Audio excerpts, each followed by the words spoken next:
নমস্কার, আপনি শুনছেন কেটিভি বাংলা ডিজিটালের পডকাস্ট ফিশ আর আমি সুপ্রিয়া বলছি। শীতে গরম ভাতের সঙ্গে শাক খেতে বেশ লাগে, তবে শাকের স্বাস্থ্যগুণও কম নয়। বিশেষ করে শরীরে ভিটামিন, প্রোটিন এবং খনিজের ঘাটতি পূরণ করতেই টাটকা শাকসবজি খাওয়া জরুরি। কেটিভি বাংলা ডিজিটালের পডকাস্টের আজকের এপিসোড ফিশে রইল এই বিষয় বিশদ তথ্য। শাক প্রাকৃতিক অ্যান্টিঅক্সিডেন্টে ভরপুর, যা প্রতিরোধ ক্ষমতা বাড়িয়ে তোলে। তবে শুধু রোগ প্রতিরোধ নয়, ত্বক থেকে চুল সবই ভালো রাখে শাক পাতা। কিন্তু কোন শাকের পুষ্টিগুণ কেমন তা জানা আছে কি? সামনেই তো শীতকাল এবং শীতের মরশুম চলছে। এই মরশুমে যে কোনো রোগবালাই সহজেই হানা দেয় শরীরে, তাই প্রতিরোধ ক্ষমতা বাড়াতে ভরসা হতে পারে শাক। তবে শীতের মরশুমে কোনগুলি বেশি খাবেন? ধনেপাতা। শীতকালে গরম ভাতে ধনেপাতার চাটনি খেতে ভালোবাসেন অনেকে। ভিটামিন এ, সি এবং কে এর মতো প্রয়োজনীয় উপাদান রয়েছে ধনেপাতায়।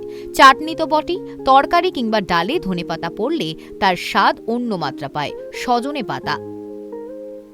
সজনের ডাঁটার মতো সজনে শাকও একেবারে পুষ্টিতে ভরপুর। প্রয়োজনীয় বিভিন্ন রকমের ভিটামিন, খনিজ এবং অ্যান্টিঅক্সিডেন্ট ভরপুর। সজনে পাতা তারুণ্য ধরে রাখতে সাহায্য করে। দক্ষিণ ভারতীয় অনেক রান্নাতেই দেওয়া হয়। লাল নোটে শাক।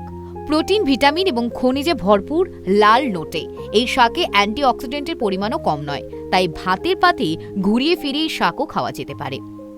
আপনাদের কেমন লাগছে কেটিভি বাংলা ডিজিটালের পডকাস্ট ফিশ? কমেন্ট বক্সে লিখতে ভুলবেন না এবং তার সঙ্গে এটাও জানান যে কি বিষয়ের উপর পডকাস্ট শুনতে আপনিও আগ্রহী।